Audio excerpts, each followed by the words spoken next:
Kau rancangkan masa depanku penuh dengan harapan. Aku ada saat ini, semuanya karena kasih-Mu. Aku hidup hari ini, semua berkat kemurahan-Mu. Terima kasih Yesus, Engkau sangat baik, teramat baik bagiku. Terima kasih Tuhan.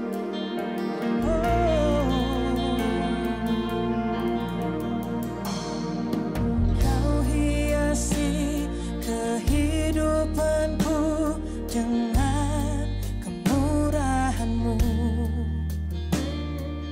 Kau rancangkan masa depanku penuh dengan harapan.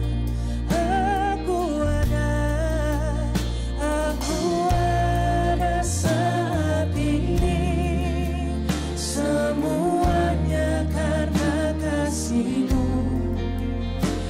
Aku hidup hari ini, semua berkat kemurahan-Mu.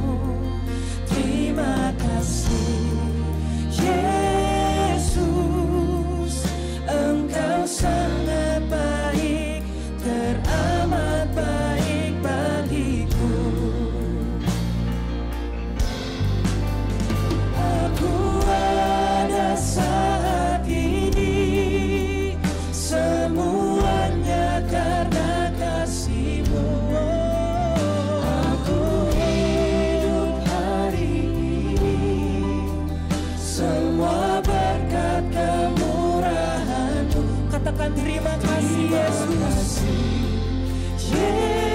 Yesus, Engkau sangat baik, teramat baik bagiku.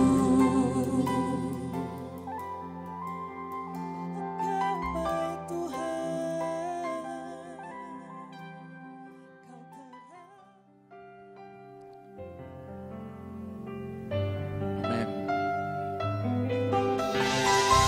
Kau Amin.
mengucap syukur atas segala kasih dan setianya dalam kehidupan kita. Pemeliharaannya. Oh, terima kasih Tuhan. Ada berkesudahan kasih dan setianya dalam kehidupan kita. Amin. Lebih luas dari samudra. Lebih luas dari samudra. Haleluya Yesus. Kebaikan-Mu Bapa takkan habis di hidupku. Lebih tinggi dari cakrawala. Tak terbatas kasih-Mu. Ku lebih luas dari samudra. Kebaikan-Mu Bapa takkan habis di hidupku. Lebih tinggi dari cakrawala. Tak terbatas kasih-Mu. Sungguh ku bersyukur. Tak terbatas kasih-Mu. Sungguh ku bersyukur.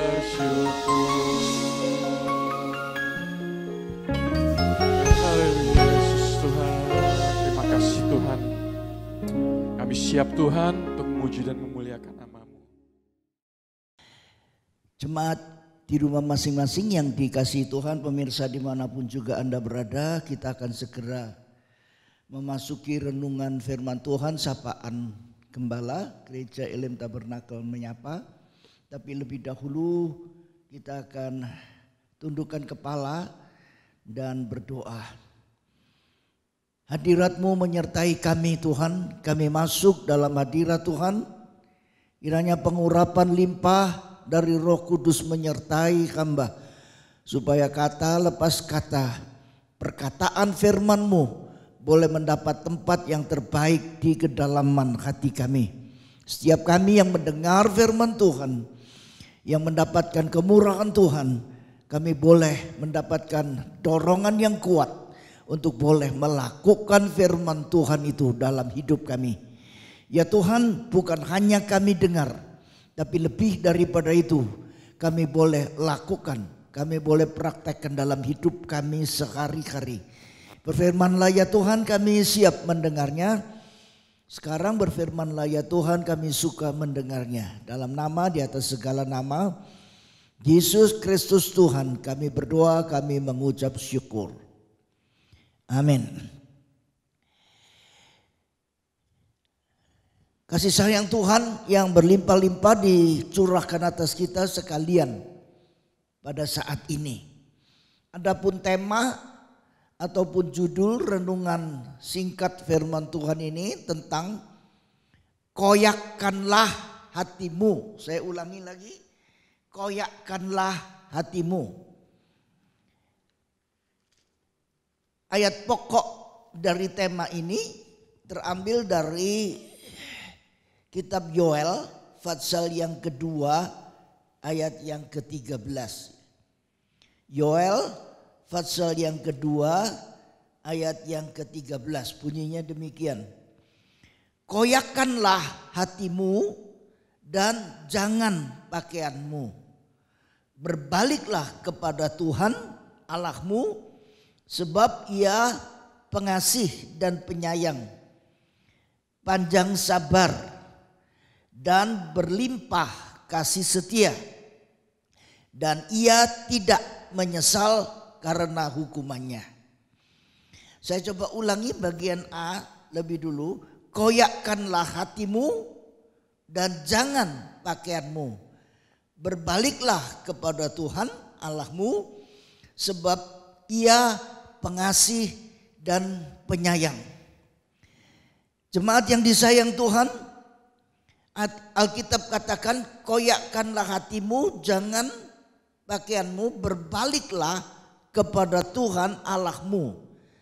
Tatkala kita berbalik kepada Tuhan, Alkitab katakan bukan berbalik dengan biasa-biasa saja, tapi berbalik kepada Tuhan dengan hati yang sudah terkoyak. Koyakkanlah hatimu dan jangan pakaianmu. Berbaliklah kepada Tuhan Allahmu sebab Ia pengasih dan penyayang. Kalau kita berbalik kepada Tuhan dengan hati yang sudah dikoyakkan, koyakkanlah hatimu, hati yang terkoyak. Kita berbalik kepada Tuhan, Tuhan itu pengasih dan penyayang. Dia menyambut kita, Dia mau menerima kita apa adanya. Berbalik kepada Tuhan, Tuhan tidak menolak kita apabila kita berbalik kepada Tuhan itu dengan hati yang terkoyak. Ia pengasih dan penyayang, panjang sabar dan berlimpah kasih setia. Saya akan tinggalkan dulu ayat ini dan untuk kita akan melihat perkembangan firman Tuhan lebih jauh. Nanti di akhir, di penghujung renungan ini saya akan balik lagi kepada ayat ini tadi, ayat pokok ini tadi yang terdapat dalam kitab Yoel 2 ayat 13. Koyakkanlah hatimu, kata firman Tuhan. Hatimu, tekanannya pada hatimu. Hati yang bagaimanakah yang harus dikoyakkan? Itu pertanyaan pentingnya. Koyakkanlah hatimu, jangan pakaianmu. Alkitab menceritakan banyak kali orang yang menyesal, orang yang dalam berkabung, orang yang dalam kesedihan itu mengoyakkan pakaiannya. Ada banyak ayat-ayat yang berbicara mengoyakkan pakaian. Tapi satu-satunya ayat dalam firman Tuhan yang berbicara tentang koyakkanlah hatimu hanya dalam kitab Yoel 2 ayat 13 yang kita baru baca tadi. Koyakkanlah hatimu. Hatimu yang bagaimana yang perlu dikoyakkan itu pertanyaan pentingnya di situ. Nah, kita akan lihat di dalam surat Roma 2 ayat yang kelima. Ayat ini menjadi ayat yang sangat penting yang berhubungan erat dengan koyakkanlah hatimu dengan Yoel tadi, pasal 2 ayat 13. Roma 2 ayat 5 bunyinya begini. Kita mau fokus pada hatimu. Alkitab bilang begitu. Roma 2 ayat yang kelima. Tetapi oleh kekerasan hatimu, lah ini.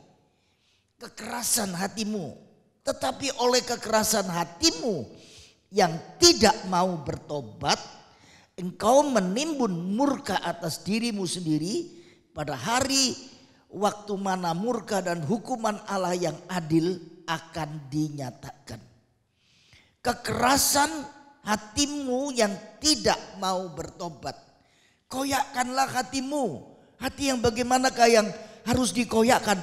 Itu hatimu yang keras. Oleh kekerasan hatimu yang tidak mau bertobat. Kita dihadapkan kepada 3 macam pilihan. Bertobat, ya nanti kita akan lihat. Tidak bertobat, ya, bertobat, tidak bertobat, dan tidak mau bertobat. Puji Tuhan, coba kita mau periksa baik-baik saudara ya. Kekerasan hatimu, koyakkanlah hatimu, oleh kekerasan hatimu yang tidak mau bertobat. Kekerasan hatimu itu menyebabkan terjadinya kekerasan dalam pernikahan.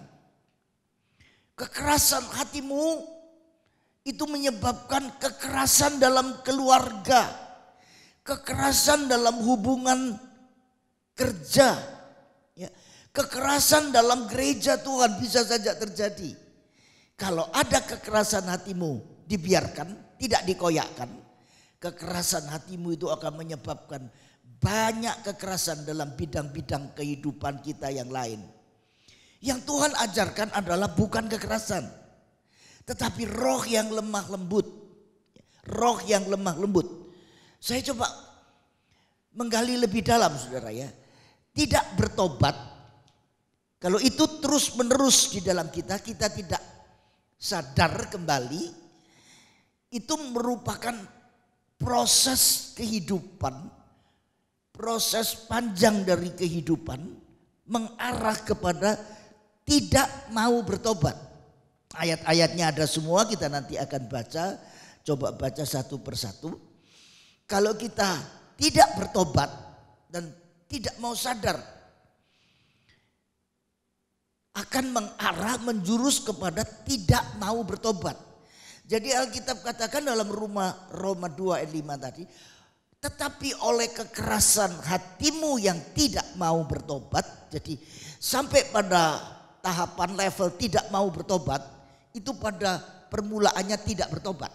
Ya, tidak mau bertobat itu akibat dari sebab tidak bertobat. Tidak bertobat terus menerus dibiarkan tidak bertobat, tidak ada perubahan dalam hidup kita.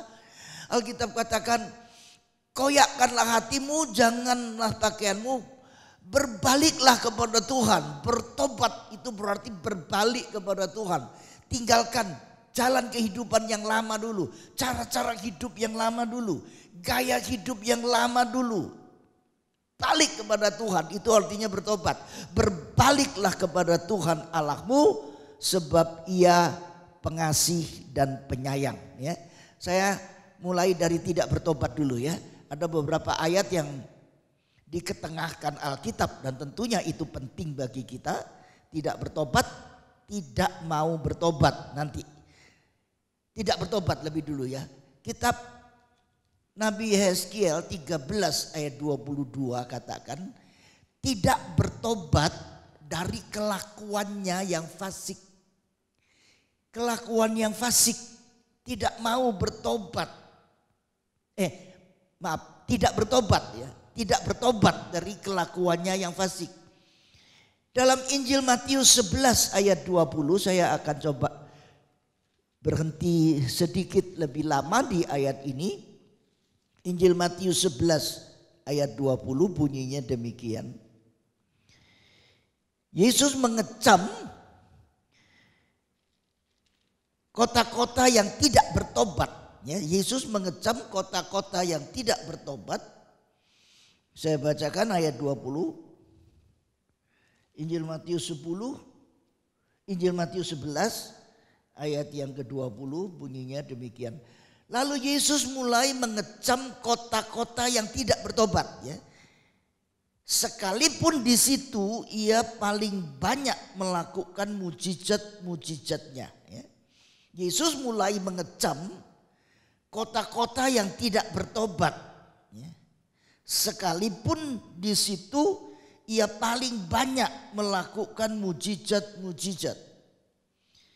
Bagaimanapun juga mujizat penting. Kitab suci katakan Yesus memberitakan Injil, dia melakukan penginjilan, memberitakan Injil, dia menginjil, dia mengajar, dia melakukan mujizat. Jadi melakukan mujizat itu bagian dari program kerjanya Tuhan.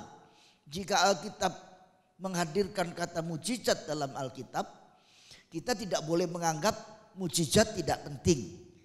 Bagaimanapun juga mujizat itu penting sebab Yesus juga melakukan mujizat ya. Tapi Alkitab ini juga mengemukakan Yesus mengecam kota-kota yang tidak bertobat, sekalipun di situ ia paling banyak melakukan mujizat-mujizatnya. Banyak mujizat-mujizat terjadi dan sering terjadi dalam hidup kita, tapi itu bukan jaminan dengan mujizat itu manusia bisa bertobat. Dengan mujizat manusia bisa bertobat, dengan mujizat manusia tidak bertobat, tergantung manusianya. Ya. Coba kita mau perhatikan baik-baik. Banyak orang merasa kagetan dengan pelayanan-pelayanan mujizat. Wah, wow, keren dan sebagainya, pelayanan mujizat. Penting bukan tidak penting, penting. Tapi itu bukan garansi, itu bukan jaminan. Ya. Mujizat itu bukan jaminan orang pasti bertobat atau bertobat. Tidak, Alkitab katakan.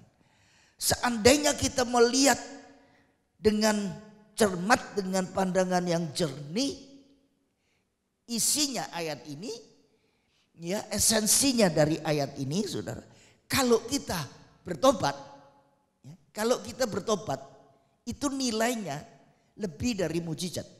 Sebab ayat ini berkata begini, di situ Yesus paling banyak melakukan mujizat, tapi kota-kota itu tidak bertobat. Itu Yesus loh dalam penginjilannya, dalam mujizat-mujizatnya. Mujizat memang baik, tapi itu bukan jaminan dengan melakukan mujizat orang itu pasti bertobat atau mau bertobat, tidak. Kalau kita bertobat, entah karena mujizat terjadi, entah karena itu memang kemurahan Tuhan terjadi atas kita, itu kasih anugerah Tuhan atas kita, ya, kasih karunia Tuhan, itu rahmat Tuhan terjadi atas kita. Kalau kita ini bertobat, itu nilainya sebetulnya lebih dari mujizat. Kalau kita bertobat, itu berarti lebih tinggi nilainya daripada mujizat. Sebab banyak mujizat dilakukan Yesus, tapi kota-kota yang banyak mengalami mujizat, mereka juga tidak bertobat. Tidak bertobat. Oh puji Tuhan, Tuhan mau tolong kita sekalian, supaya sungguh-sungguh kita ini mau bertobat, berbalik kepada Tuhan, mau bertobat, ya. Saya maju lebih jauh sampai pada Injil Matius 18 ayat yang ketiga, ya. Injil Matius 18 ayat yang ketiga. Bunyinya demikian. Lalu berkata, aku berkata kepadamu, sesungguhnya jika kamu tidak bertobat dan menjadi seperti anak kecil ini, kamu tidak akan masuk ke dalam kerajaan surga. Teksnya ini punya konteks, ya. Ayat ini sebetulnya terjadi Tuhan itu justru memanggil seorang anak kecil. Murid-murid datang kepada Yesus dan bertanya, siapa yang terbesar dalam kerajaan surga? Yesus memanggil seorang anak kecil dan menempatkannya di tengah-tengah mereka. Ya. Di sini Tuhan mengemukakan anak kecil, Tuhan menempatkannya di tengah-tengah mereka. Lalu Tuhan berkata, aku berkata kepadamu, sesungguhnya jika kamu tidak bertobat dan menjadi seperti anak kecil ini, kamu tidak akan masuk ke dalam kerajaan surga. Siapa yang dimaksud anak kecil di sini? Anak kecil ini tidak sadar. Dia tidak akan berkata, apakah aku layak datang kepada Yesus? Siapakah aku? Siapakah Yesus? Tapi waktu Tuhan memanggil anak kecil itu tanpa banyak pikiran, tanpa banyak pertimbangan, dia segera datang kepada Yesus. Dia tidak berpikir aku cukup layak, aku sudah sekolah, tamatan SD barangkali, atau anak kecil. Dia tidak berpikir lain. Dia tidak berpikir bahwa dia cukup layak dan layak untuk datang kepada Yesus. Tidak, ya.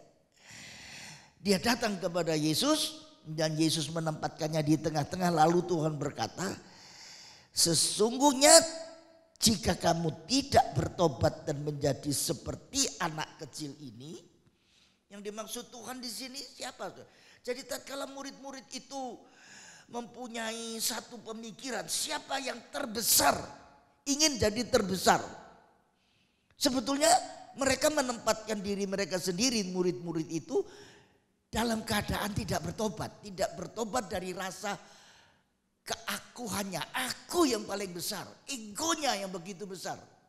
Tatkala kita ini mengutamakan dalam pelayanan, murid-murid ini melayani loh. Saudara, Yesus pergi, mereka ikut pergi dalam pelayanan mana-mana. Yesus pergi kemana-mana, mereka ikut, ya, dalam pelayanan. Kalau dalam pelayanan kita ini lebih merasa bahwa aku yang terbesar, ada keinginan aku yang terbesar dari mereka semua, ego ini, keakuan ini, itu yang menempatkan mereka di pandangan Tuhan. Bukan seperti apa yang mata manusia lihat, tapi seperti apa yang mata Tuhan lihat. Ya. Tuhan katakan jika kamu tidak bertobat. Kenapa Tuhan katakan jika kamu tidak bertobat? Tatkala ego kita berbicara begitu kuat dalam kita, aku yang mau terbesar, ya, maka disitulah kita perlu bertobat. Jika kamu tidak bertobat dan menjadi seperti anak kecil ini, kamu tidak akan masuk ke dalam kerajaan surga. Saya penasaran dengan anak kecil ini ya. Anak kecil yang dipanggil oleh Tuhan dengan spontan, dia reaksinya begitu positif, dia tidak berpikir lain, dia tidak berpikir apakah dia layak atau tidak, dia sudah cukup pandai atau tidak untuk datang kepada Yesus, tidak. Anak kecil di sini ini adalah anak kecil yang masuk dalam pelukan Yesus. Saya baca itu dalam Injil Markus. Dia masuk dalam pelukan Yesus. Anak kecil ini anak yang masuk dalam pelukan Yesus. Ini permulaannya. Masuk dalam pelukan Yesus, masuk dalam kerajaan sorga. Tuhan tempatkan anak kecil itu di tengah-tengah. Jika kamu tidak bertobat dan menjadi seperti anak kecil ini, kamu tidak masuk dalam kerajaan sorga. Tapi anak kecil ini masuk dalam pelukan Yesus. Nah itu yang betul, itu yang benar-benar Tuhan ingin tunjukkan kepada kita. Tanpa berpikir layakkah kita, pantaskah kita, wajarkah kita masuk dalam pelukan Yesus. Anak kecil tidak berpikir sejauh itu. Itulah kasih karunia Tuhan. Masuk dalam pelukan Yesus itu adalah anugerah Tuhan bagi kita. Dan itu permulaannya. Daripada nanti untuk kita masuk dalam kerajaan surga.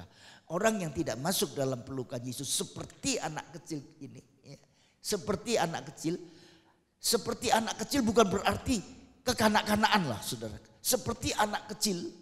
Ya, anak kecil yang kalau toh bertengkar dengan sesama anak kecil. Dia gampang sekali untuk melupakan yang sudah lewat. Kalau orang tua bertengkar.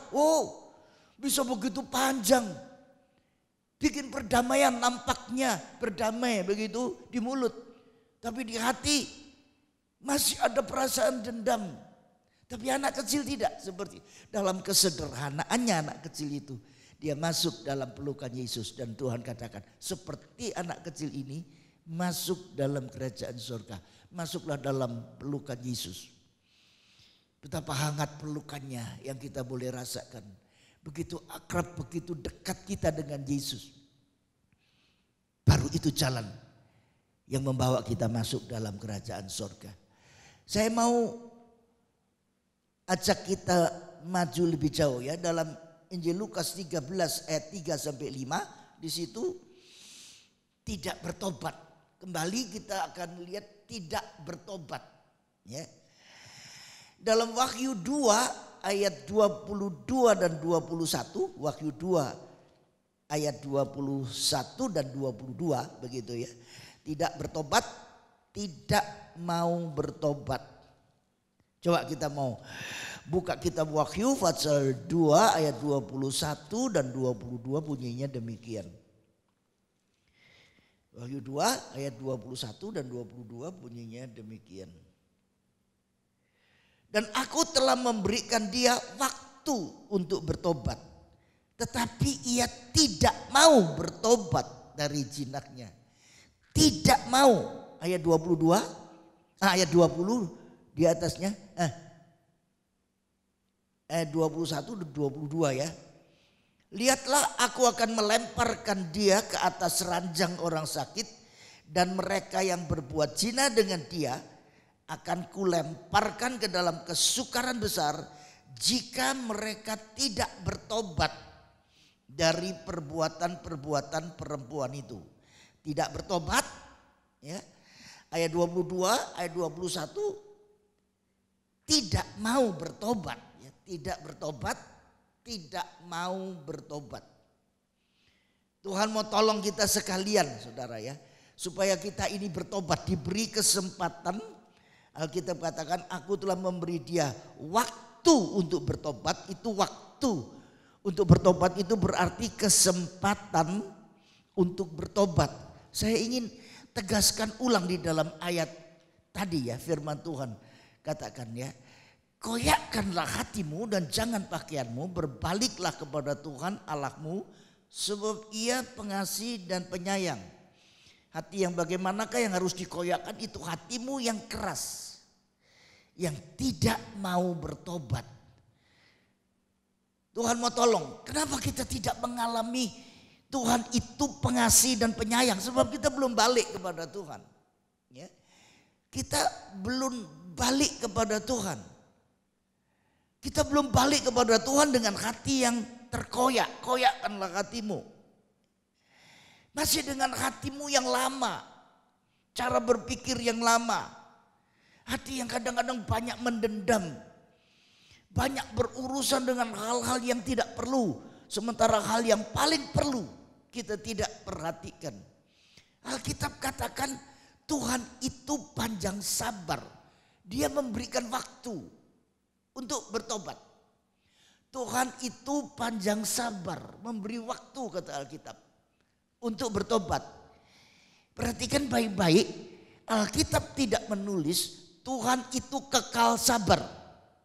Panjang sabar. Bukan cuma sabar, tapi panjang. Ya. Tapi kalau itu panjang sabar, ada batasnya. Lewat itu, kita tetap tidak mau bertobat. Kita tidak bertobat dan tidak mau bertobat.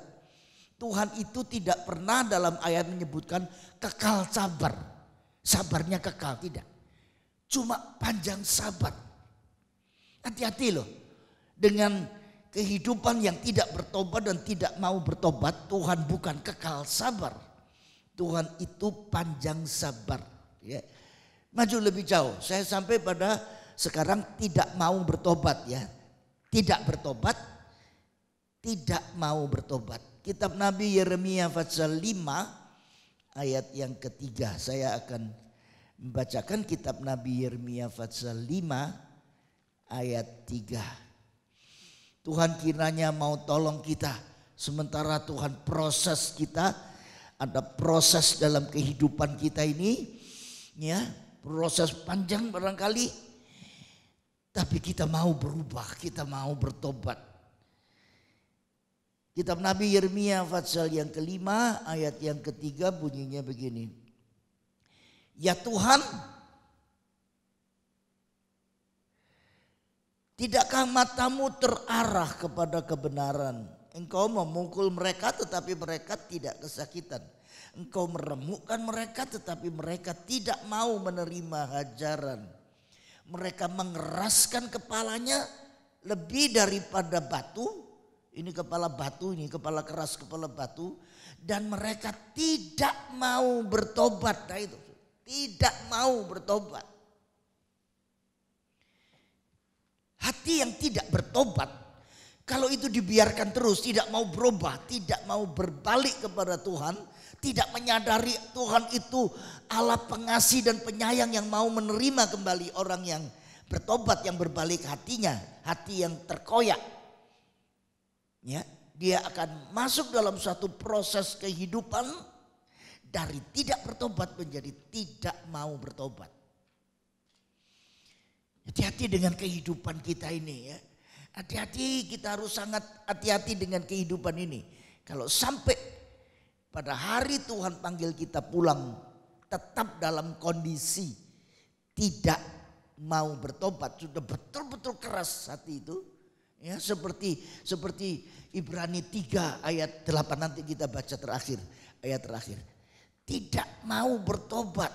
Yeskel 33 ayat yang ke-9. Katakan demikian ya, saya carikan sebentar dalam Alkitab. Kitab Nabi Yeskel 33 ayat yang ke-9.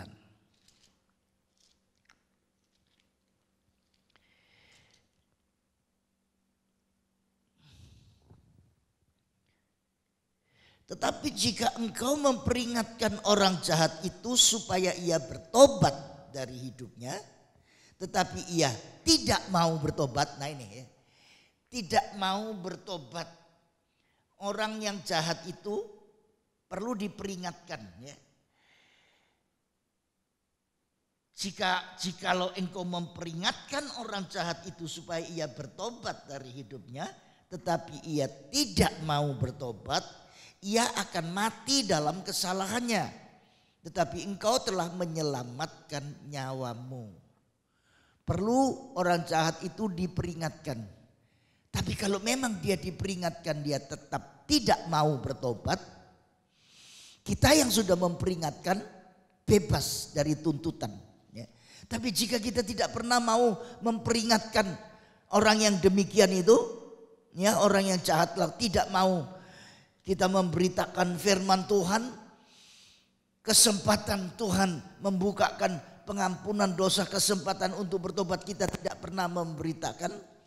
Kalau dia sampai mati dalam keadaannya seperti itu, kita yang tahu, kita tidak mau memperingatkannya, kita akan dituntut. Kita akan dituntut. Coba kita mau melihat ya, kekerasan hati itu. Kekerasan hatimu yang tidak mau bertobat itu, Tuhan ingatkan, keras hati. Ibrani 3 ayat yang ke-8, ayat yang terakhir bunyinya begini. Janganlah keraskan hatimu seperti dalam kegeraman pada waktu pencobaan di padang gurun. Jangan keraskan hatimu. Minta dari Tuhan hati yang baru, hati yang lemah lembut seperti hatinya Yesus Kristus, seperti hati Bapa di surga, hati yang lemah lembut. Ya, jangan keras hati, janganlah keraskan hatimu seperti dalam kegeraman pada waktu pencobaan di padang gurun. Ikuti terus ayat ini, ya, ayat 8 ini kalau dibaca terus sampai pada ayat 15. Tetapi apabila pernah dikatakan pada hari ini, jika kamu mendengar suaranya, suara Tuhan, suara firman Tuhan, janganlah keraskan hatimu seperti dalam kegeraman. Akhirnya mereka itu tidak masuk ke tempat perhentiannya. Ayat 19.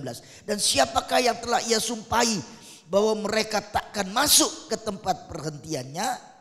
Bukankah mereka yang tidak taat? Keraskan hati itu tanda tidak taat.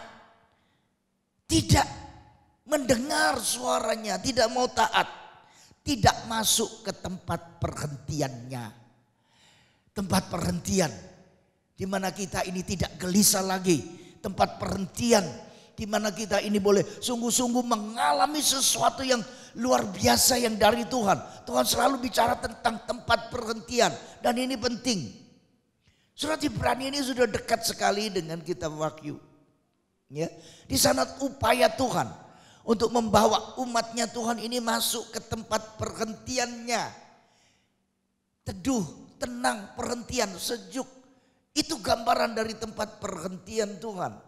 Apabila kita masuk ke dalam tempat perhentian, tuntutan Tuhan adalah janganlah keraskan hatimu. Koyakkan hatimu. Hatimu yang bagaimana? Hatimu yang keras. Kekerasan hatimu. Keras hati. Oh, Tuhan mau tolong kita sekalian. Tuhan mau ganti. Ya, hati yang keras itu menjadi satu hati yang baru. Kalau mobil rusak, manusia mencoba untuk memperbaiki hati yang rusak itu, ya, dibengkelkan. Tidak dengan Tuhan. Tuhan tidak membuat bengkel untuk hati. Dia tidak melakukan perbaikan hati. Dia mengganti dengan hati yang baru. Hati yang lama, hati yang keras, hati kedagingan diganti dengan hati yang baru. Itu cara kerjanya Tuhan. Itu pola kerjanya Tuhan. Bukan lagi hati yang keras, tetapi hati yang lembut, hati yang lemah lembut. Tuhan mau tolong kita masuk ke dalam tempat perhentian. Itu yang harus menjadi kenyataan dalam hidup kita, bukan cuma impian. Ya, lain impian, lain kenyataan tidak, tetapi tempat perhentian itulah menjadi tujuan kehidupan kita, arah tujuan kehidupan kita sampai benar-benar kita ini masuk ke dalam kerajaan sorga. tempat perhentiannya bersama-sama dengan Tuhan kekal untuk selama-lamanya. Tuhan memberkati kita. Amin. Mari kita berdoa. Hamba-Mu telah menyampaikan firman Tuhan dalam kesederhanaan hamba-Mu, tapi firman Tuhan sudah diberitakan. Betapapun firman Tuhan itu diberitakan, tidak akan pernah menjadi sia-sia. Ya Tuhan, jika yang mendengar firman Tuhan pada malam hari ini menangkap arti dari firman-Mu dan melakukannya, sungguh-sungguh itu menjadi kebahagiaan bagi kami. Sungguh-sungguh itu menjadi rahmat anugerah bagi kami. Terima kasih untuk firman Tuhan. Sempurnakan di dalam kekudusan dan kebenaran-Mu. Apa yang hamba sampaikan sangatlah terbatas, tapi Tuhan yang tidak terbatas, kasih Tuhan yang tidak terbendung akan menyempurnakan penaburan firman Tuhan ini. Hamba cuma bisa menabur, tapi yang menumbuhkan dan yang membuat firman itu tertanam, itu datangnya dari Tuhan, bukan dari hamba-Mu. Tidak ada alasan hamba-Mu untuk berbangga diri, sedikit pun juga tidak. Tetapi semua kemuliaan, kehormatan itu layak bagi Tuhan, hanya bagi Tuhan. Terima kasih Yesus, dalam nama di atas segala nama, Yesus Kristus Tuhan kami berdoa, kami mengucap syukur. Amin. Selamat malam, kita akan berjumpa lagi pada siaran ibadah online pada minggu pagi pukul 8.30 pagi waktu Indonesia bagian tengah. Tuhan Yesus memberkati.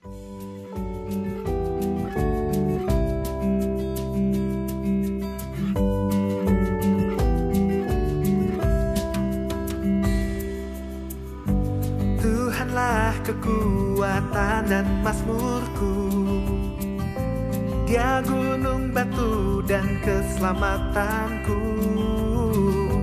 Hanya padamu hatiku percaya, Kaulah menara dan kota perlindungan.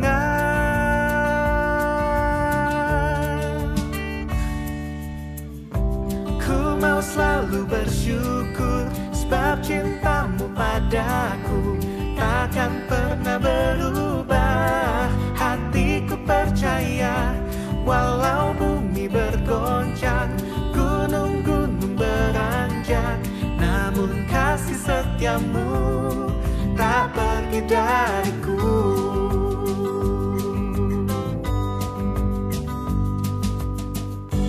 Tuhanlah kekuatan dan mazmurku, Dia gunung batu dan keselamatanku.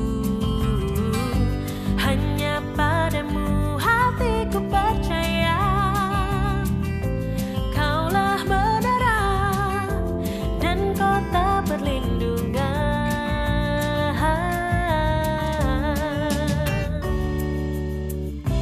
Ku mau selalu bersyukur, sebab cintamu padaku takkan pernah berubah. Hatiku percaya, walau bumi bergoncang, gunung-gunung beranjak, namun kasih setiamu, ku mau selalu bersyukur, sebab cintamu padaku takkan pernah